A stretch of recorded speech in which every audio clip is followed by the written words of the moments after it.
السلام علیکم ورحمۃ اللہ وبرکاتہ۔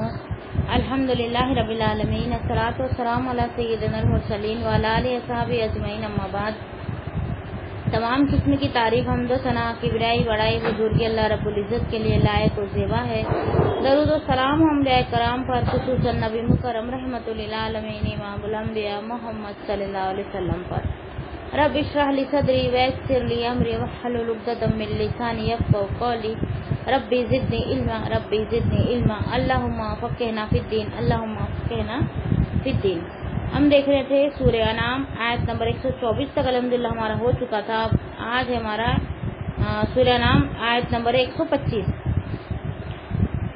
وَمَن يُرِيدِ اللَّهُ أَن يَهْدِيَهُ يَشْرَحْ صَدْرَهُ لِلْإِسْلَامِ وَمَن يُرِدْ أَن يُضِلَّهُ يَجْعَلْ صَدْرَهُ ضَيِّقًا حَرَجًا كَأَنَّمَا يَصَّعَّدُ فِي السَّمَاءِ كَذَلِكَ يَجْعَلُ اللَّهُ الرِّجْسَ عَلَى الَّذِينَ لَا يُؤْمِنُونَ۔ تو وہ شخص جسے اللہ چاہتا ہے کہ اسے ہدایت دے، اس کا سینہ اسلام کے لیے کھول دیتا ہے، اور جسے چاہتا ہے اسے گمراہ کرے، اس کا سینہ تنگ کر دیتا ہے، نہایت گھٹا ہوا کر دیتا ہے۔ نہایت گھٹا ہوا ہے نا، تنگ، چھوٹا، گویا وہ مشکل سے آسمان میں چڑھ رہا ہے۔ اسی طرح اللہ ان لوگوں پر گندگی ڈال دیتا ہے جو ایمان نہیں لاتے۔ اب اس آیت میں اللہ تعالیٰ نے اپنے بندوں کو کیا خبر دی ہے کہ رسالت کی طرف ہدایت اور گمراہی صرف اسی کے اختیار میں ہے جو جسے وہ چاہے اپنی رحمت سے ہدایت دیتا ہے، اور جسے چاہتا ہے تقاضے عدل کے مطابق گمراہ کر دیتا ہے۔ تقاضے عدل یعنی انصاف کے بنیاد پر اللہ تعالیٰ اس کو گمراہ کرتا ہے۔ دیکھو، جس کے دل میں جتنی چاہت ہے نا، اتنا اللہ تعالیٰ اس کو ہدایت دے دیتا ہے۔ ہمارے دل میں اگر 20% ہے، ہم کو 20% ہدایت ملیں گی، 100% ہے تو 100% ہم کو ملیں گی، لیکن اس کے ساتھ ساتھ ہم کو کیا کرنا پڑے گا؟ ہم کو اس کے ساتھ ساتھ محنت بھی کرنا پڑے گا، اور وہ جو ہم آج پڑھ رہے ہیں، سن رہے ہیں، اس کو ہماری زندگی میں لانا پڑے گا، تو ہی ہمارے سیکھنے کا، سننے کا، پڑھنے کا مقصد پورا ہوگا۔ نہیں تو کیا ہوگا؟ جیسے ہم پہلے تھے ابھی بھی ویسے ہی ہیں، ٹھیک ہے؟ تو کوئی فائدہ نہیں ہوگا۔ اور اللہ ہدایت اور گمراہی ہر دور کا ایک مقرر نظام ربانی ہے۔ ہر دور میں ایسے لوگ آئے ہیں جن کو اللہ تعالیٰ نے گمراہ بھی کیا اور کسی کو ہدایت بھی دی۔ جو ہدایت چاہتا ہے اس کی طلب صادق ہوتی ہے، یعنی سچی طلب ہونا چاہیے، سچی چاہت ہونی چاہیے ہدایت کی، تو اللہ تعالیٰ ضرور اس کو عطا فرمائیں گا۔ اگر دولت کی، خواہشات کی، اگر اولاد کی اگر ہم کو چاہت رہیں گی تو اللہ پاک وہ ہم کو دے دے گا، ہے نا؟ لیکن اس کے ساتھ ساتھ وہ بھی ہماری ضرورت کا سامان ہے، اس کی بھی ضرورت اگر ہم کرے، اس کی بھی خواہش ہم کرے تو کوئی گناہ نہیں ہے، لیکن ساتھ میں ہدایت طلب کرنے کی بھی ہم کوشش کریں، اور جو بھی اچھائی ہوتی ہے آئی ہمارے سامنے، اس کو ہم کیا کریں؟ ہمارے اندر لینے کی کوشش کریں، چاہے پھر دنیا ہمارا کچھ بھی بگاڑ لے۔ کچھ نہیں بگاڑ سکتا کوئی بھی، چار باتیں کریں گے بیٹھ جائیں گے، کوئی کچھ نہیں بگاڑ سکتا جبکہ اللہ نہ چاہے، ہے نا؟ اگر اللہ چاہیں گے تو بہت کچھ بگڑ بھی جائیں گا، لیکن اللہ نہیں چاہیں گا، لوگ چاہیں گے تو کچھ بھی نہیں بگڑے گا۔ تو لوگوں کو خوش کرنے کے لیے ہم کو اللہ رب العالمین کو ناراض نہیں کرنا چاہیے۔ پھر آگے ہے تو اللہ تعالیٰ اس لیے اس کے راستوں کو آسان بنا دیتا ہے، یعنی ہدایت دینے سے مراد کیا ہے؟ ایک تو ہدایت ملی کر کے کیسے سمجھ میں آتا کہ ہم کو اللہ کی بات جلدی سمجھ میں آتی ہے نا، ہمارے دل میں جلدی اتر جاتی، پھر ہم اللہ کی طرف رجوع کرتے، اور پھر عمل کے راستے ہمارے لیے آسان ہو جاتے۔ اگر اللہ تعالیٰ ہم کو گمراہ کر دیا تو اللہ کی بات ہمارے دل میں نہیں آتی، ہے نا؟ اگر آ بھی گئی تو اس پہ عمل کرنا ہمارے لیے بہت مشکل ہو جاتا، ہم کر ہی نہیں سکتے۔ تو یہ کیا ہے؟ گمراہ ہونے کی علامتیں ہیں۔ تو اللہ تعالیٰ کیا کرتا ہے؟ جس کو ہدایت دیتا ہے اس کے راستے کو کیا کرتا ہے؟ آسان بنا دیتا ہے، تمام ازوا مہیا کر دیتا ہے، تمام چیزوں کی اس کو سہولت دے دیتا ہے، ٹھیک ہے؟ اور قبول ایمان اور اتباع اسلام کے لیے اسے شرعی صدر عطا فرما دیتا ہے۔ شرعی صدر مطلب کے لیے قبول اسلام، اس نے قبول ایمان قبول کیا، اور اتباع اسلام کی اتباع کی، اس کے لیے کیا کرتا ہے اللہ تعالیٰ؟ شرعی صدر۔ ہم نے سیرت میں پڑھے تھے شرعی صدر کس کو بولتے؟ سینے کو چاک کرنے کو نا، صدر یعنی سینہ ہوتا ہے، تو شرعی صدر یعنی سینوں کے اندر اللہ تعالیٰ کیا کرتا ہے؟ کشادگی ڈال دیتا ہے، یعنی اتباع اسلام کو قبول کرنے کے لیے ہمارا دل جو ہے 24 گھنٹے کیا ہوتا ہے؟ تیار رہتا ہے، اور جب قبول کر لیا تو پھر عمل ہمارے لیے کیا ہو جاتا ہے؟ آسان ہو جاتا ہے۔ تو ہمارے سینے کو کیا کرتا ہے اللہ تعالیٰ؟ کھول دیتا ہے. شریح صدر یعنی سینے کو کھول دینا. جبکہ وہ گمراہی چاہتا ہے اور اس کی خواہش کرتا ہے تو اس کے لیے اللہ تعالیٰ گمراہی کے تمام دروازے کو کھول دیتا ہے اور اس کا دل تنگ ہو جاتا ہے کہ ایمان کے داخل ہونے کے لیے اس میں کوئی گنجائش باقی نہیں رہتی. یعنی جو نہیں چاہتا ہدایت طلب کرنا تو اس کو اللہ تعالیٰ زبردستی نہیں کرتا ہے. نہیں چاہتا تو کس طرف اس کا دل جا رہا ہے اس طرف اللہ تعالیٰ اس کو آسانی دے دیتا ہے. برائی کی طرف اس کا دل جا رہا ہے تو اللہ تعالیٰ برائی میں اس کو آسانی دے دیتا ہے. اچھائی کی طرف اس کا راہ رکھتا جا رہا ہے تو اس کے لیے کیا کرتا ہے آسانی کر دیتا ہے. اور برائی کی طرف گمراہی کی طرف اگر وہ چلا گیا تو اس کا سینہ جو اللہ تعالیٰ کیا کرتا ہے تنگ کر دیتا ہے. تنگ کر دیتا مطلب کس کے لیے تنگ کر دیتا؟ ایمان کے لیے, ایمان کے داخلے کے لیے وہ تنگ ہو جاتا ہے اور اچھی بات اس کے دماغ میں نہیں بیٹھتی. اگر بیٹھ بھی گئی تو وہ آسانی سے عمل نہیں کر سکتا, اس کے لیے بہت دشواری ہو جاتی ہے. ٹھیک ہے, جیسا کہ نماز ہی ہم لے لیں, کوئی مومن مسلمان رہتا بہت شوق سے نماز پڑھتا ہے نا, ایک نماز ہو کے دوسرا نماز کا انتظار کرتا. مومن کی نشانی میں سے ایک ہے نا یہ. لیکن اس کے الٹ جو گمراہ لوگ رہتے وہ کیا کرتے, نماز کا ٹائم ہوا, پتا ہے نماز چھوڑنے سے بہت بڑا گناہ ہوتا ہے, سب پتا ہے, سب معلوم ہے, لیکن پھر بھی نماز کے لیے اٹھنے کے لیے وہ آلس ہو جاتا ہے, اٹھتا ہی نہیں. پھر آخری میں چند منٹ بچتے تو 2 ڈھونگے لگا لیتا ہے, ہو گئی اس کے نماز. تو اس طریقے کے بھی لوگ دنیا میں پائے جاتے ہیں جس کو اللہ تعالیٰ نے کیا کیا, گمراہ کر دیا. تو ایسے لوگوں کو اللہ تعالیٰ کیا کرتا ہے, ان کے سینوں میں, ان کے سینے کو کیا کرتا ہے اللہ تعالیٰ تنگ کر دیتا ہے. اس کی حالت اس آدمی جیسی ہوتی ہے جو بتکلیف تمام آسمان کی طرف چڑھنا چاہتا ہے لیکن وہ ایسا نہیں کر پاتا. یعنی آسمان پہ چڑھنا کتنا مشکل ہے, اتنا ہی مشکل اس کو ہو جاتا ہے جو گمراہ ہو جاتا ہے. وہ سیدھی راہ پر آ ہی نہیں سکتا, اس کے لیے اتنا دشوار ہو جاتا ہے کہ آسمان میں چڑھنا کتنا دشوار ہے اس کے برابر اس کو اتنا مشکل لگتا ہے دین کی طرف بڑھنا. تو اس کا مطلب یہ ہے کہ اس کا سینہ جو اللہ تعالیٰ نے تنگ کر دیا, یا زنگ لگ گیا, یا مہر لگا دی. یہ تینوں باتیں ایک ہی میں آئیں گی. ٹھیک ہے, جیسے جیسے آئے تھے ویسے ویسے اس میں لفظ بیان کیے گئے. یعنی توحید اور ایمان اس کے دل میں داخل نہیں ہو پاتا, بھلے وہ نماز روزہ حج زکات سب کر رہا ہے لیکن توحید اس کے دل میں داخل نہیں ہے. تو یہ سب چیز کی کوئی ضرورت نہیں ہے, یہ سب چیز کیا ہے, کمزور ہو گئی ہے نا. جب تک ہماری توحید مضبوط نہیں ہے ہمارا کوئی بھی عمل اللہ تعالیٰ قبول نہیں کرے گا. اسی لیے نبی صلی اللہ علیہ وسلم نے صحابہ کو تیار کرنے کے لیے 13 سال تک مسلسل توحید کی دعوت دی اور توحید پر جمایا. انگریز لوگ نا تقویت الایمان کر کے کتاب توحید کی ہم لوگ پڑھتے ہیں تو انگریز لوگ اس سے بہت ڈرتے تھے. کیوں ڈرتے تھے؟ کہ جو توحید پہ جم گیا اس کو کوئی نہیں ہلا سکتا, وہ مضبوط ہو جائے گا. تو اس لیے بھی وہ توحید سے بہت ڈرتے تھے.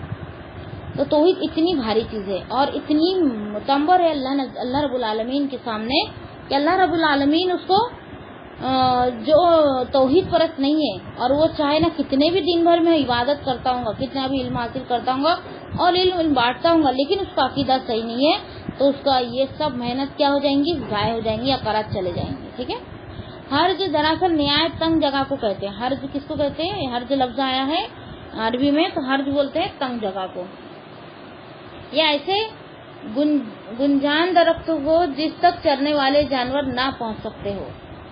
ایسے درخت جس پر ایسے درخت یعنی اتنے دور ہے اس تک جانور پہنچ نہیں پا رہے. اور رجس کے لفظ معنی گندگی کے ہیں. دیکھو رجس میں 2 چیز آتی ہے, ایک نجس آتا ہے, ایک رجس آتا ہے. نجس اس کو بولتے ہیں جو ٹوٹل گندگی ہے, جیسے کہ پیشاب, منی, پاخانہ, یہ سب کیا ہوتے ہیں, رجس ہوتے. لیکن نجس کس کو بولتے ہیں؟ نجس ہوتے. اور رجس کس کو بولتے ہیں کہ جیسا کہ الٹی کیا ہے, پاک ہے. اگر ہمارے پیر پہ گر جائے تو ہم اس کو پوچھ لیں اور نماز پڑھ لے تو ہماری نماز ہو جائیں گی, لیکن وہی پیشاب گر جائے تو ہم کو دھونا پڑے گا, ہے نا. تو رجس اس کو بولتے ہیں جو کہ پاک ہو لیکن اس کو دیکھ کے ہم کو کراہت محسوس ہوتی ہے, وہ ہے رجس. اور نجس جو ہے ٹوٹل گندگی ہے, وہ ظاہر اور باطن دونوں بھی اس کے اندر گندگی موجود ہے. ٹھیک ہے, رجس کے لفظ معنی گندگی کے ہے. علماء نے اس کی تفسیر شیطان, عذاب, دنیا میں لعنت اور آخرت میں عذاب وغیرہ سے کی ہے. رجس ہر وہ چیز ہے جو خیر سے خالی ہو اور لفظ میں ان سب معافی کی گنجائش ہے. یعنی کوئی بھی خیر اس کے اندر باقی نہیں ہے. جیسا کہ الٹی ہے, اس کے اندر خیر باقی ہے تو اس کو اگر ہم پوچھ لیں گے تو بھی نماز ہو جائیں گی. اگر وہ لگی ہوئی بھی ہے, ہمارے ڈریس پہ لگی ہے, اگر وہ سوکھ گئی ہے یا پھر لگی ہوئی ہے, ہمارے پاس نہ پوچھنے کو کچھ ہے نہ دھونے کو کچھ ہے, تو بھی ہم اس کو نماز پڑھ سکتے. کیوں؟ کیونکہ وہ پاک ہے. لیکن ہم اس کو جب دیکھتے ہیں تو ہم کو کراہت محسوس ہوتی ہے نا, تو وہ کیا ہے, رجس ہے. تو تو اس کے اندر یہ خیر باقی ہے کہ بھائی پاک ہے، ہم اس میں عبادت کر سکتے ہیں، لیکن ایک نجس ہوتی ہے جس میں خیر باقی نہیں رہتی ہے، ٹھیک ہے، تو خیر سے وہ کیا ہوتا ہے، خالی ہوتا ہے، اور لیکن ان سب میں کیا ہوتی ہے، معافی کی گنجائش ہوتی ہے، اللہ تعالیٰ ان سب کو معاف کر دیتا ہے، لیکن شرک جو ہے وہ معاف نہیں ہوتا، مرنے کے بعد، ہاں پھر بھی دھیان رکھنا، مرنے کے بعد معاف نہیں ہوگا، دنیا میں جیتے جی اگر کوئی شرک کر رہا ہو لیکن وہ اللہ سے معافی مانگ لے تو اس کو اللہ تعالیٰ کو معاف کر دیں گا۔ اللہ کی ذات سے مایوس نہیں ہونا ہے، اللہ تعالیٰ ہر ایک چیزوں کو معاف کرنے والا ہے، سچے دل سے اللہ کی طرف پلٹیں گے تو اللہ تعالیٰ بہت زیادہ خوش ہونے والا ہے۔ پھر آگے ہے، یعنی اسلام کو اس آدمی کے لیے سہل اور آسان بنا دیا ہے، سہل یعنی آسان ہی ہوتا اور آسان لفظ بھی اس میں دیا گیا ہے، اور اسے ان شرع اور استنباط صدر حاصل ہوتا ہے، اور یہ اچھی علامتیں ہیں۔ استنباط مطلب ہوتا ہے تشریح، ایک ترجمہ ہوتا ہے، ایک تشریح ہوتا ہے، تشریح کو دوسرا نام کیا ہے، استنباط ہے، ٹھیک ہے۔ اور آگے جیسا کہ اللہ تعالیٰ نے سورہ زمر آیت نمبر 22 میں فرمایا، افمن شرع اللہ صدرہ اسلام فہو علی نور من ربہ، تو کیا وہ شخص جس کا سینہ اللہ نے اسلام کے لیے کھول دیا سو وہ اپنے رب کی طرف سے ایک روشنی پر ہے، کسی سخت دل کافر جیسا ہو سکتا ہے۔ اور فرمایا، دیکھو اسی آیت کو ہم پھر سے دیکھیں گے، تو کیا وہ شخص جس کا سینہ اللہ نے اسلام کے لیے کھول دیا ہے سو وہ اپنے رب کی طرف سے ایک روشنی پر ہے، کسی سخت دل کافر جیسا ہو سکتا ہے؟ نہیں، دیکھو اللہ تعالیٰ نے جس کا سینہ کھول دیا اسلام کے لیے تو وہ اس کے دل میں کیا پہنچ گئی ہے، روشنی پہنچ گئی، اب وہ سخت دل نہیں ہے، جیسا کہ صحابہ کرام کے بارے میں آتا تھا نا کہ ان کی ایک صفت بیان کی جاتی ہے کہ وہ مومنوں پر نرم اور کافروں پر سخت ہے، یعنی جنگ پہ جاتے تو پورے دلیری کے ساتھ پورے ڈٹ کر لڑتے، لیکن اسی پل مومنوں کے ساتھ رہتے تو بہت ہی شفقت سے، بہت ہی رحم دلی سے، بہت ہی ان کی مدد کرتے ہوئے ان کے ساتھ میں رہتے ہیں۔ اور آگے ہے اللہ تعالیٰ نے سورہ حجرات آیت نمبر 7 میں فرمایا، وَلَكِنَّ اللَّهُ جَمَّعَ إِلَيْكُمُ الْإِيمَانَ وَزَيَّنَهُ فِي قُلُوبِكُمْ وَكَرَّهَ إِلَيْكُمُ الْكُفْرَ وَالْفُسُوقَ وَالْعِصْيَانَ أُولَئِكَ هُمُ الرَّاشِدُونَ۔ اور لیکن اللہ نے تمہارے لیے ایمان کو محبوب بنا دیا اور اسے تمہارے دلوں میں مزین کر دیا، اور اس نے کفر اور گناہ اور نافرمانی کو تمہارے لیے ناپسندیدہ بنا دیا، یہی لوگ ہدایت والے کیا ہے، لیکن اللہ نے تمہارے لیے ایمان کو محبوب بنا دیا۔ اس کے الٹ گمراہ لوگوں کو کیا محبوب ہوتا ہے، دنیا محبوب ہوتی ہے، اور یہاں پہ اسے تمہارے دلوں میں مزین کر دیا، مزین کرنا جیسا کہ ایمان، اسلام اور دین جو ہے ایک ہی بات ہے، یہ مومن کے سامنے کیا ہوتا ہے، خوبصورت بنا کے اللہ تعالیٰ نے رکھ دیا، اسی لیے اس کو آسان ہو گیا۔ اس کے الٹ جو گمراہ جو کافر ہوتے ہیں اس کے لیے کیا ہوتا ہے، وہ دنیا مزین بنا دی گئی ہے، دنیا اس کے سامنے خوبصورت بنا دی گئی ہے، اسی لیے دنیا میں وہ بہت آسانی سے زندگی جی لیتا ہے، گناہ پر بھی، ٹھیک ہے۔ اور اس نے کفر اور گناہ نافرمانی کو تمہارے لیے ناپسندیدہ بنا دیا، یہی لوگ ہدایت والے ہیں، یعنی گناہ اور نافرمانی کو کیا کر دیا اللہ تعالیٰ نے ان کے لیے ناپسندیدہ بنا دیا، کس کے نزدیک، مومنوں کے نزدیک، اس لیے وہ ان چیزوں سے بآسانی بچ سکتے ہیں۔ یہی گمراہ لوگ رہتے ہیں تو گناہ اور نافرمانی بہت آسانی سے کر لیتے ہیں لیکن نیکیوں کو آسانی سے نہیں کر پاتے، لیکن ایمان والے نیکیوں کو بہت آسانی سے کر سکتے اور گناہ اور کفر کو اور نافرمانی وہ آسانی سے نہیں کر سکتے کیونکہ اس کو پسند ہی نہیں کرتے، ٹھیک ہے۔ پھر آگے ہے، یعنی کفر و شرک کی ناپاکی کا زنگ تہ بتہ اس کے قلوب اور اذہان پر انہی فطری قوانین اور معیشت الہی کے مطابق چڑھتا رہتا ہے۔ اب اس کو دیکھیں گے، یہ آیت تھوڑی ہارڈ لگی ہے آپ لوگوں کو، میں پوری پڑھ کے پھر اس کو ٹکڑوں میں آپ کو سمجھاتی ہوں۔ پس پھر ان کے قلوب و اذہان پر مہر لگ جاتی ہے اور ہدایت کا ملنا محال ہو جاتا ہے، یعنی کفر و شرک کی ناپاکی کا زنگ تہ بتہ ان کے قلوب یعنی قلب کی جمع، قلب یعنی دل، قلوب یعنی دل کی جمع، زیادہ دلوں کو قلوب بولتے ہیں، ٹھیک ہے۔ ان کے فطری قوانین یعنی جو ہمارے جو معاملات ہوتے ہیں نا، ہم لوگ سونا اٹھنا بیٹھا کھانا جو کھاتے ہیں نا، وہ ہمارے فطرت میں شامل ہے، نیند ہم کو ہونا ہی ہونا ہے، کھانا ہماری ضرورت ہے، کپڑے ہماری ضرورت ہے، تو یہ فطری بات ہوتی ہے نا، بھول جانا یہ بھی فطری میں آتا ہے۔ اور معیشت الہی نے اللہ رب العالمین کا ڈر ان پر کیا کرتا ہے؟ چڑھتا رہتا ہے. جس کا اللہ تعالیٰ سینہ کھول دیتا ہے وہ اللہ تعالیٰ سے ہمیشہ ڈرتے رہتے ہیں اور عمل کرنا اسی وجہ سے بھی ان کو آسان ہو جاتا ہے. ٹھیک ہے. بس پھر ان کے قلوب و اذہان پر مہر لگ جاتی ہے اور ہدایت کا ملنا محال ہو جاتا ہے. اگر یہ گمراہ جو کافر لوگ ہوتے ہیں، بیٹا یہ سب اٹھا، تو ان کے دلوں پہ کیا ہو جاتی ہے؟ کفر و شرک کی وجہ سے تہ بہ تہ کیا ہو جاتی ہے؟ زنگ لگ جاتا ہے. جیسا کہ ہم گناہ کرتے ہیں تو ایک ڈاٹ لگ جاتا ہے ہمارے دل میں. اگر ہم نے توبہ کر کے یا پھر اس کے بدلے ایک نیکی کر کے اس کو مٹائے نہیں تو کیا ہو جاتا ہے؟ بڑھتا چلا جاتا ہے. بڑھتے بڑھتے تہ بہ تہ جنگ اس پہ بیٹھ جاتا ہے. جیسا میل بھی بیٹھتا ہے نا. اگر دیکھو ہم اگر کپڑے ایک دن میں اتار دیے تو پتہ نہیں چلتا، دوسرے دن ہلکے سے میلے دکھتے، تیسرے دن تھوڑے اور، چوتھے دن، اگر 8 دن کنٹینیو اگر کپڑا ہمارے بدن پہ بھی رہا تو اس پہ کیسے تھر جم جاتی ہے نا، پرات آ جاتی ہے میل کی. تو یہ جو تہ بہ تہ ہے نا، تو یہ جو گناہوں کی تھر ہے نا، وہ تھر ہمارے کس پہ بیٹھ جاتی ہے؟ دل پر بیٹھ جاتی ہے. اور پھر ہمارے اندر اللہ کا ڈر اور اسلام اور ایمان کچھ بھی داخل نہیں ہوتا. پھر ہمارے دل پر کیا ہو جاتی ہے؟ مہر لگ جاتی ہے اور ہدایت کا ملنا محال ہو جاتا ہے. محال مطلب یعنی ناممکن ہو جاتا ہے. ٹھیک ہے. پھر آگے اللہ تعالیٰ نے ارشاد فرمایا سورہ بقرہ آیت نمبر 6 و 7 میں، ان الذین کفروا سواء علیہم انذرتہم ام لم تنذرہم لا یؤمنون ختم اللہ علی قلوبہم وعلی سمعہم وعلی ابصارہم غشاوۃ ولہم عذاب عظیم. بے شک جن لوگوں نے کفر کیا ان پر برابر ہے، خواہ تو نے انہیں ڈرایا ہو یا نہ ڈرایا ہو، ایمان نہیں لائیں گے. اللہ نے ان کے دلوں پر، ان کے کانوں پر مہر لگا دی اور ان کی نگاہوں پر ایک پردہ ہے اور ان کے لیے بہت بڑا عذاب ہے. تو یہاں پہ اللہ تعالیٰ کیا فرما رہا ہے؟ ایک مشرکین مکہ میں سے کچھ لوگ ایسے تھے جو گمراہی میں اور گناہ میں بہت سخت تھے. تو اللہ تعالیٰ یہاں کیا فرما رہے ہیں کہ ایسے سخت لوگ ہیں یہ کہ ان کے دلوں پر، ان کے کانوں پر کیا ہے؟ مہر لگ گئی ہے اور ان کے آنکھوں کے سامنے پردہ آ گیا ہے کہ حق بات ان کو دکھ ہی نہیں رہی ہے. تو آپ انہیں متنبہ کرو یا نہ کرو، ڈراؤ یا نہ ڈراؤ، مطلب خبردار کرو یا نہ کرو، تو یہ ایمان لانے والے نہیں. یہ کون فرما رہے ہیں؟ اللہ رب العالمین فرما رہا ہے. تو ہم مانیں گے. باقی کوئی انسان ایسا بول دیں گے کہ یہ تو ماننے والا ہے ہی نہیں، تو یہ نہیں چلے گا، کیونکہ ہم کو غیب کا علم نہیں ہے، ہم دل و حال کو نہیں جانتے. اللہ رب العالمین جانتے، اس لیے اللہ رب العالمین ان لوگوں کے بارے میں یہاں فرما رہے تھے. جیسا کہ یونس علیہ السلام کے بارے میں ہم نے دیکھا کہ انہوں نے بہت دن تک کے دین کی دعوت دی. جب وہ ان کی قوم نہیں مانی تو انہوں نے اللہ کا حکم آنے سے پہلے ہی کیا کہہ دیے کہ یہ ایمان لانے والے نہیں ہیں، اور وہ جو بستی تھی وہ چھوڑ کر چلے گئے. پھر بعد میں مچھلی والا قصہ الحمدللہ بہت مشہور معروف ہے، سب کو پتا ہے. پھر وہاں پہ انہوں نے دعا کی، وہاں سے پھر نکالے گئے، پھر وہ بستی کی طرف لوٹ آئے تو بستی والے پورے ایمان لا چکے. انہوں نے کیا کہا؟ آپ کہاں گئے تھے؟ ہم تو آپ ہی کو ڈھونڈ رہے تھے. یہاں تک کہ جب یہ ان کو عذاب سے ڈراتے تھے تو وہ نہیں ڈرتے تھے، اور پھر یہ جب بستی چھوڑ کر چلے گئے تو عذاب ان پر آ کھڑا ہو گیا، مطلب کالے بادل چھا گئے.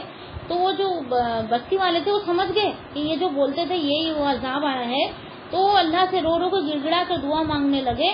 تو اللہ تعالیٰ نے ان سے وہ عذاب کو ٹال دیا. یہ ایک ہی اکلوتی قوم ہے جس پر عذاب آتے آتے ٹل گیا. کون سی؟ کس کی قوم ہے؟ یونس علیہ السلام کی. تو ہم اگر اپنے من سے بول دیں گے تو نہیں ہوگا. اللہ رب العالمین یہاں بول رہے تو پھر ہم اس بات کو مانیں گے. ٹھیک ہے. پھر آگے سورہ توبہ آیت نمبر 125 میں فرمایا وَأَمَّا الَّذِينَ فِي قُلُوبِهِم مَرَضٌ فَزَادَهُمُ اللَّهُ رِجْسًا إِلَىٰ رِجْسِهِمْ وَمَاتُوا وَهُمْ كَافِرُونَ. اور رہے وہ لوگ جن کے دلوں میں بیماری ہے تو اس نے ان کو ان کی گندگی کے ساتھ اور گندگی میں زیادہ کر دیا، اور وہ اس حال میں بنے کہ وہ کافر تھے. اور رہے وہ لوگ جن کی دلوں میں بیماری ہے. بیماری کس کی؟ نفاق کی، منافقت کی بیماری. ٹھیک ہے. تو ان کو ان کی گندگی کے ساتھ گندگی میں زیادہ کر دیا اور وہ اس حال میں مرے کہ وہ کافر تھے. وہ گناہ میں جانا چاہتے تھے، اللہ تعالیٰ نے اتنا ڈبا دیا کہ وہ اتنے گندے اور ہو گئے کہ ان کا نام کیا پڑ گیا؟ کافر پڑ گیا، اور وہ اللہ سے جا ملے. اسی گندگی کی حالت میں اللہ سے جا ملے. اپنے آپ کو پاک کرنے کا وقت تھا لیکن انہوں نے اپنے آپ کو پاک نہیں کیے. پھر آگے اللہ تعالیٰ نے فرمایا وَمَا كَانَ لِنَفْسٍ أَن تُؤْمِنَ إِلَّا بِإِذْنِ اللَّهِ وَيَجْعَلُ الرِّجْسَ عَلَى الَّذِينَ لَا يَعْقِلُونَ. سورہ یونس آیت نمبر 100. اور کسی شخص کے لیے ممکن نہیں کہ ایمان لائے مگر اللہ کے اذن سے، اور وہ گندگی ان لوگوں پر ڈالتا ہے جو نہیں سمجھتے. وہ گندگی ان لوگوں پر ڈالتا ہے جو نہیں سمجھتے. کون نہیں سمجھتے؟ جو دین کو نہیں سمجھتے, جو اسلام کو نہیں سمجھتے, جو اللہ کو نہیں پہچاننا چاہتے, جو رسول کے اتباع نہیں کرنا چاہتے, ان لوگوں پر اللہ تعالیٰ یہ گندگی ڈال دیتا ہے. وہ خود چاہتے ہیں تو. ہاں پھر آگے ہے آیت نمبر 126, وَهَذَا صِرَاطُ رَبِّكَ مُسْتَقِيمًا قَدْ فَصَّلْنَا الْآيَاتِ لِقَوْمٍ يَذَّكَّرُونَ, اور یہ تمہارے رب کا راستہ ہے سیدھا, بے شک ہم نے ان لوگوں کے لیے آیت کھول کر بیان کر دی ہے جو نصیحت حاصل کرتے ہیں. یہاں اشارے دین اسلام, قرآن و حدیث اور توحید و ایمان کی طرف ہے. اللہ تعالیٰ نے گزشتہ رہا لوگوں کے حال اور ان کا طور طریقہ بیان کرنے کے بعد دین اسلام اور رائے حق کی فضیلت یہاں پہ کیا کی ہے؟ بیان کی ہے. پہلا اشارہ دین اسلام, قرآن و حدیث اور توحید و ایمان کی طرف ہے. ٹھیک ہے, یہ 6 چیزیں ایک ہی طرف اشارہ کر رہی ہے کہ اللہ تعالیٰ نے راہ لوگوں کا حال اور ان کا طور طریقہ بیان کرنے کے بعد دین اسلام اور رائے حق کی فضیلت اس میں بیان کر دی ہے. پھر ایک حدیث آ رہی ہے, سیدنا مقدام بن معدی قرب رضی اللہ تعالیٰ عنہ بیان کرتے ہیں کہ رسول اللہ صلی اللہ علیہ وسلم نے فرمایا, لوگوں یاد رکھو قرآن ہی کی طرح ایک اور چیز یعنی حدیث مجھے اللہ کی طرف سے دی گئی ہے.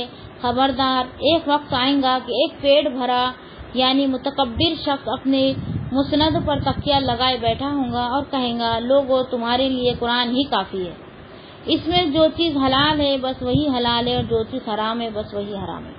دیکھو میں اس سے پہلے بھی بتائی تھی کہ نبی صلی اللہ علیہ وسلم پر دو طرح کی وحی آتی تھی, ایک تو قرآن مجید اور دوسرا احادیث. ٹھیک ہے, تو یہ ہم کو قرآن مجید کے ساتھ احادیث لینا اس لیے ضروری ہے کہ قرآن مجید کو ہم احادیث کو سامنے رکھ کر ہی سمجھ سکتے ہیں, نہیں تو ہم نہیں سمجھ سکتے. ہم کو قرآن ایسے سمجھنا ہے جیسے کہ صحابہ سمجھتے تھے. اور صحابہ کیسے سمجھتے تھے؟ جیسے آیت نہیں سمجھ میں آتی تھی, نبی صلی اللہ علیہ وسلم سے پوچھتے تھے اور نبی صلی اللہ علیہ وسلم جو فرماتے تھے وہ کیا کہلاتی ہے؟ حدیث کہلاتی ہے. تو یہاں پہ یہ حدیث میں کتنی واضح اور اچھی بات بتائی گئی ہے کہ ایسے لوگ بھی دنیا میں آئیں گے کہ ایک پیٹ بھرا ہوا مطلب بڑے پیٹ والا ہے, بڑی بڑی باتیں کرنے والا, یعنی کہ متکبر یعنی تکبر کرنے والا شخص اپنے مسند پر تکیہ لگائے بیٹھا ہوں گا, یعنی اپنے علم پر بیٹھا ہوں گا اور کہیں گا لوگوں سے کہ قرآن ہی تمہارے لیے کافی ہے. قرآن کے ساتھ ساتھ حدیث بھی لینا ضروری ہے, قرآن کافی نہیں ہے. اس میں جو چیز حلال ہے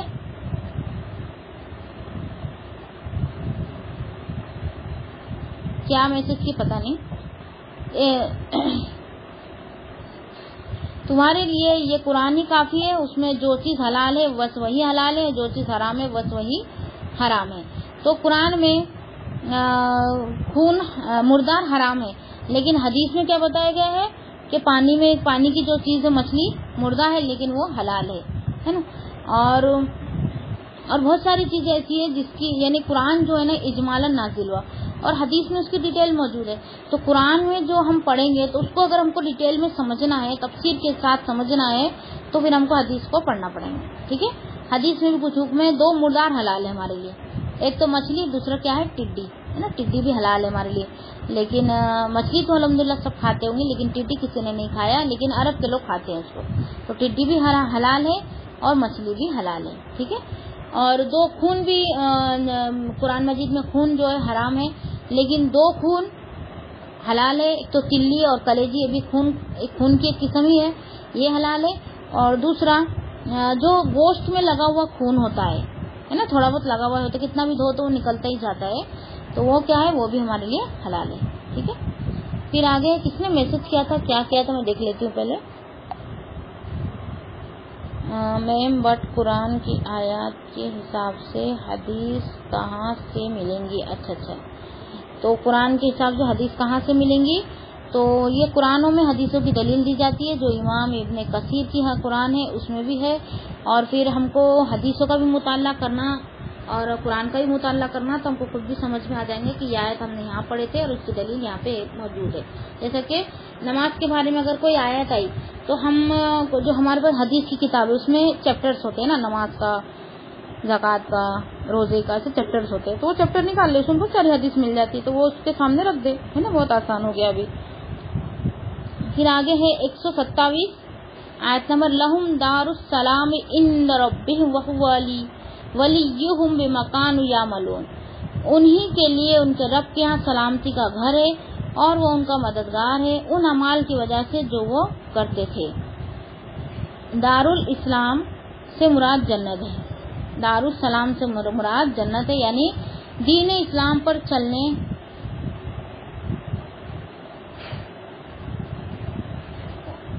دارالاسلام سے مراد جنت ہے، یعنی دین اسلام پر چلنے والے کو قیامت کے دن اللہ تعالیٰ جنت دیں گا۔ کس پر چلنے والے پر؟ جو دین پر ہے، جو اسلام پر، اس پر چلنے والوں پر اللہ تعالیٰ کیا دیں گا؟ جنت عطا فرمائیں گا، انہیں اپنی محبت سے نوازیں گا اور ان کا حافظ اور ناصر ہوگا۔ حافظ یعنی حفاظت کرنے والا، ناصر یعنی مددگار۔ پھر اللہ تعالیٰ نے ایک جگہ فرمایا سورہ ہجر آیت نمبر 45 تا 48 میں، ان المتقین فی جنات وعیون ادخلوها بسلام آمینین ونزعنا ما فی صدورهم من غل اخوانا علی سرور متقابلین لا یمسهم فیہا نصب وما هم منها لمخرجین۔ بے شک متقی لوگ باغوں اور چشموں میں ہوں گے، ان میں سلامتی کے ساتھ بے خوف ہو کر داخل ہو جاؤ، اور ہم ان کے سینوں میں جو بھی کینہ ہے نکال دیں گے۔ بھائی بھائی بن کر تختوں پر آمنے سامنے بیٹھے ہوں گے، ان میں انہیں نہ کوئی تھکاوٹ ہوں گی اور نہ وہ اس میں کبھی نکالے جانے والے ہیں۔ جیسا کہ میں نے اس کی تشریح کر دی نا، ہم ایک جگہ بیٹھتے ہیں تو اکڑ جاتے ہیں، تو جنت میں ہم کتنی بھی دیر بیٹھیں گے تو نہیں اکڑیں گے۔ ہم زیادہ چلتے تو ہمارے پیر میں درد ہوتا ہے نا، 1-1.5 کلومیٹر اگر ہم چل لے تو بہت زیادہ ہم تھک جاتے ہیں، لیکن یہ جنت میں ہم ملین ہم وہ کر لیں گے، سیر کر لیں گے جنت کی، لیکن ہم تھکیں گے نہیں۔ تو یہ کوالٹیز اللہ تعالیٰ ہمارے اندر ڈال دیں گا۔ 4:45 بجے تم لوگ نماز پڑھ لینا، ابھی میں 4:45 تک کنٹینیو کروں گی، ٹھیک ہے؟ جس نے بھی میسج کیا ہے وہ 4:45 بجے نماز پڑھ سکتا ہے۔ پھر آیت نمبر ہے 128، وَيَوْمَ يَحْشُرُهُمْ جَمِيعًا يَا مَعْشَرَ الْجِنِّ وَقَدِ اسْتَكْثَرْتُم مِّنَ الْإِنسِ وَقَالَ لَأَوْلِيَاؤُهُم مِّنَ الْإِنسِ رَبَّنَا اسْتَمْتَعَ بَعْضُنَا بِبَعْضٍ وَبَلَغْنَا أَجَلَنَا الَّذِي أَجَّلْتَ لَنَا قَالَ النَّارُ مَثْوَاكُمْ خَالِدِينَ فِيهَا إِلَّا مَا شَاءَ اللَّهُ إِنَّ رَبَّكَ حَكِيمٌ عَلِيمٌ۔ اور جس دن وہ ان سب کو جمع کرے گا، اے جنوں کی جماعت، بلا شبہ تم نے بہت سے انسانوں کو اپنا بنا لیا، اور انسانوں میں سے ان کے دوست کہیں گے، اے ہمارے رب، ہمارے بعض نے بعض سے فائدہ اٹھایا، اور ہم اپنے اس وقت کو پہنچ جائے جو تو نے ہمارے لیے مقرر کیا تھا۔ فرمائیں گا، آگ ہی تمہارا ٹھکانہ ہے، اس میں ہمیشہ رہنے والے ہو مگر جو اللہ چاہے، بے شک تیرا رب کمال حکمت اور سب کچھ جاننے والا ہے۔ اب اللہ تعالیٰ نے اس آیت میں کیا فرمایا؟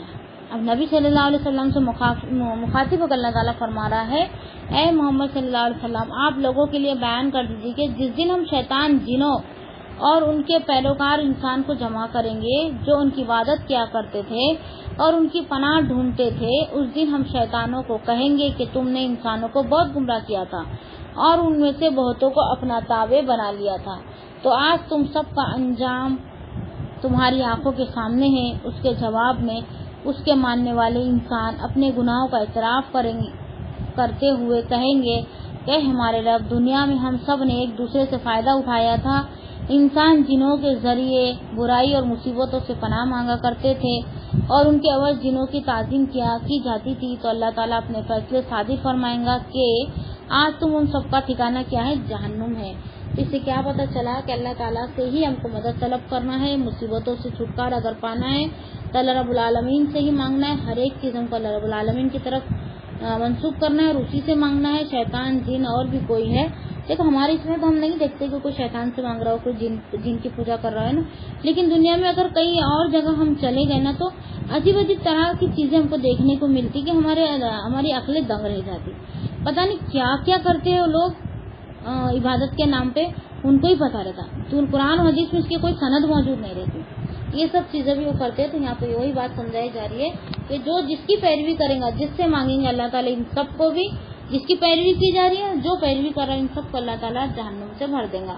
پھر آگے اللہ تعالیٰ نے فرمایا، یعنی تم نے انسانوں کو اغوا اور گمراہ کر کے بہت سے فائدے اٹھائے، جیسا کہ ارشاد فرمایا سورہ جن آیت نمبر 6 میں، وَأَنَّهُ كَانَ رِجَالٌ مِّنَ الْإِنسِ يَعُوذُونَ بِرِجَالٍ مِّنَ الْجِنِّ فَزَادُهُمْ رَهْقًا، اور یہ کہ بلا شبہ بات یہ ہے کہ انسانوں میں سے کچھ لوگ جنوں میں سے بعض لوگوں کی پناہ پکڑتے تھے تو انہوں نے ان جنوں کو شرکسی میں زیادہ کر دیا. یعنی جنوں کی پوجا کرتے تھے تو جن کیا کرتے تھے اور شریر بن جاتے اور ان کو شرکت کرنے میں، یعنی گناہ کرنے میں ان کی مدد کرتے اور ان کو اور زیادہ اس میں بہکا دیتے، اور زیادہ اس میں کیا کرتے، دھکیل دیتے.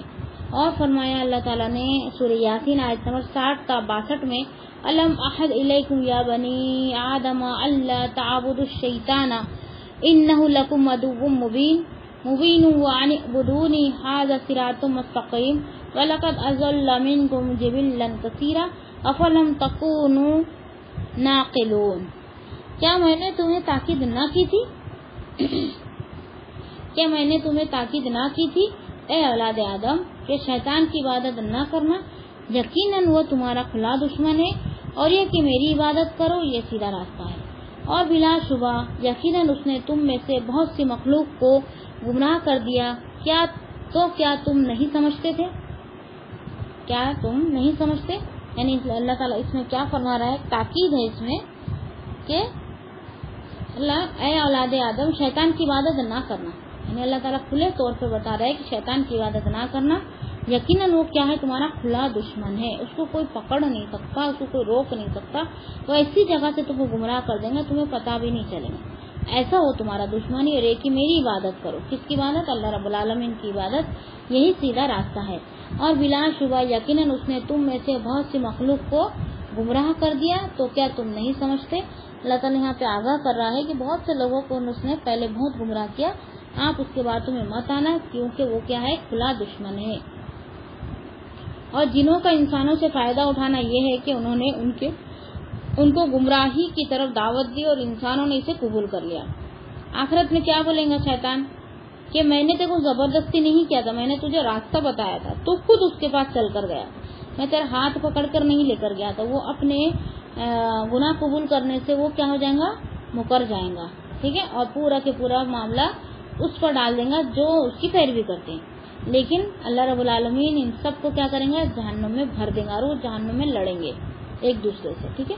جبکہ انسانوں نے جنوں سے یہ فائدہ اٹھایا کہ انہوں نے ان سے طرح طرح کے گناہ اور برے کام سیکھے. جنوں کے ذریعے غیب کے حالات معلوم کرنے کا دھندا بھی اس میں شامل ہے. یعنی جنوں سے یہ جو غیب کا علم جانتے ہیں اور پھر فیوچر بتانا، یہ سب کیا کرتے ہیں، جنوں کو اپنے قبضے میں لے لیتے ہیں اور پھر اس سے غیب کا مطلب غیب کی باتیں معلوم کرتے ہیں. غیب کی باتوں سے مراد فیوچر نہیں ہے. یہاں پہ غیب کی باتوں سے مراد جیسا کہ ہم کوئی ابھی دیکھو بتاتا ہے نا اس میں کہ کوئی ایسا سادھو یا مولانا کے پاس جاؤ تو وہ اپنا نام، ہمارا نام بتا دیتا کہ آپ کا نام سمینا ہے، آپ یہاں رہتے ہو، ہے نا، آپ کی ایج یہ ہے، آپ کے اتنے بچے ہیں، تو یہ باتیں بتاتا ہے. تو ہم ایک دم متاثر ہو جاتے ہیں نا، اس کو کیسے پتا چلا، اس کا مطلب یہ ہے کہ بہت پہنچا ہوا بابا ہے یہ. تو یہ ہمارے ذہن کو اپنی طرف متاثر کرنے کے لیے یہ سب ہتھ کنڈے اپناتے. ایک تو جادو ہوتا ہے جو کہ جنوں کے ذریعے سے کیا جاتا ہے، اور ایک تو کیا کرتے ہیں، اپنے چیلے ادھر ادھر بھیجتے ہیں اور وہ شخص کے بارے میں کیا کرتے ہیں، پوری معلومات کر لیتے ہیں، اور پھر جب وہ آتا ہے تو اس کو اسی کی معلومات اس کو سناتے ہیں اور اس کو خبر بھی نہیں ہوتی کہ اس کی معلومات اس نے چیلے بھیج کر کیا اور وہ چیلے نے اس کو آ کر بتایا. پھر یہ کیا کرتا ہے، جب اس کے بابا کے پاس جب وہ حاضری دیتا ہے، وہ آتا ہے آدمی، تو اس کو وہ سب باتیں بتاتا ہے کہ تو یہ کام کرتا، تو یہ فیکٹری میں کام کرتا، تیرے نام یہ ہے، تیرے بچے یہ ہے، تو اس محلے میں رہتا. تو وہ اور زیادہ متاثر ہو جاتے کہ ارے بابا تو آگے کا بھی بتا رہے، غیب کا بتا رہے، مطلب بابا کو بہت نالج ہے، بہت پہنچے ہوئے ہے. تو پھر وہ کیا کرتا ہے، اس کو بار بار جاتا ہے اور بار بار اس کی فیس پے کرتا ہے اور پتہ نہیں جو وہ عمل کرنے کو کہتا ہے وہ کرتا رہتا ہے. تو یہ سب چیزیں ایسی بھی ہوتی ہے گمراہ کرنے کی، مطلب ایک جھوٹ کے تھرو بھی ہوتی ہے اور ایک شیطان کے تھرو بھی ہوتی ہے. پھر اللہ تعالیٰ نے فرمایا سورہ شورى آیت نمبر 221 223 هل انبئكم على من تنزل الشياطين تنزل على كل افاك نسيم يلقون السمع واكثرهم كاذبون. کیا میں تمہیں بتاؤں شیاطین کس پر اترتے ہیں؟ وہ ہر زبردست جھوٹے سخت گنہگار پر اترتے ہیں اور سنی سنی بات لا ڈالتے ہیں اور ان کے اکثر جھوٹے ہوتے ہیں. تو یہ کیا ہے، شیاطین کس کے پاس آتے ہیں؟ جو زبردست بہت زیادہ جھوٹے یعنی جادوگر ہوتے ہیں ان کے پاس آتے ہیں اور گنہگاروں کے پاس آتے ہیں اور سنی سنائی بات لا ڈالتے ہیں اور ان کے اکثر جھوٹے ہوتے ہیں. مطلب سنی سنائی بات مطلب غیب کا علم کس کو بولتے ہیں؟ جو ہونے والا ہے نا اس کو بولتے ہیں.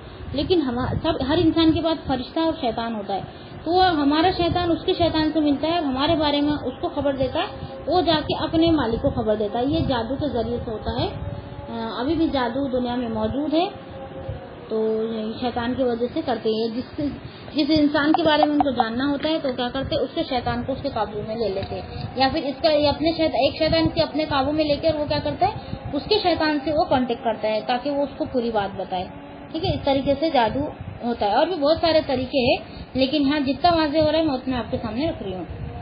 پھر آگے سیدہ عائشہ رضی اللہ تعالیٰ عنہ بیان کرتی ہیں کہ رسول اللہ صلی اللہ علیہ وسلم نے فرمایا فرشتے عنان میں نازل ہوتے ہیں اور عنان بادل کو کہتے ہیں. پھر آسمان میں جس کام کا فیصلہ ہوتا ہے آپس میں اس کا ذکر کرتے ہیں. اس موقع پر شیاطین ان میں سے کوئی بات اچک لیتے ہیں اور اسے سن لیتے ہیں, پھر وہ بات کاہنوں کو القا کر دیتے ہیں اور پھر وہ اس میں سے 100 جھوٹ اپنی طرف سے ملا دیتے ہیں. یعنی آسمان پہ کچھ باتیں سنتے فرشتوں کی اور اپنے جادوگر کو لا کے بتاتے ہیں اور اس میں باقی ایک ہی جو بات رہتی ہے اس میں 99 جھوٹ ملا کر وہ پورا لوگوں تک پہنچاتا ہے وہ کاہن. پھر آگے یعنی اہل جہنم ہر وقت جہنم میں رہیں گے سوائے اس وقت کے جب اللہ انہیں اس میں سے رکھنا نہیں چاہیں گا. اس کے معنی یہ بھی بیان کیا جاتا ہے کہ سوائے بعض اوقات کے جب اللہ انہیں آگ کے علاوہ کوئی اور عذاب دینا چاہیں گا. مثال کے طور پر جب زم حریر یعنی شدید ترین ٹھنڈک کا عذاب دینا چاہیں گا. اللہ تعالیٰ گرمی کا بھی عذاب دے سکتا ہے اور ٹھنڈی کا بھی عذاب دے سکتا ہے. زیادہ ٹھنڈ ہونے کی وجہ سے بھی تکلیف ہوتی ہے, زیادہ گرمی ہونے کی وجہ سے بھی تکلیف ہوتی ہے. جس میں تکلیف ہو وہ عذاب ہے. ٹھیک ہے. اور اذان باللہ ارشاد فرمایا سورہ ہود آیت نمبر 106 تا 108 فَأَمَّا الَّذِينَ شَقُوا فَفِي النَّارِ لَهُمْ فِيهَا زَفِيرٌ وَشَهِيقٌ خالدین فیہا ما دامت السماوات والارض الا ما شاء ربک ان ربک فعل لما یرید واما الذین سعیدوا ففی الجنۃ خالدین فیہا ما دامت السماوات والارض الا ما شاء ربک عطاء غیر مجذوذ. تو وہ جو بدبخت ہوئے تو وہ آگ میں ہوں گے.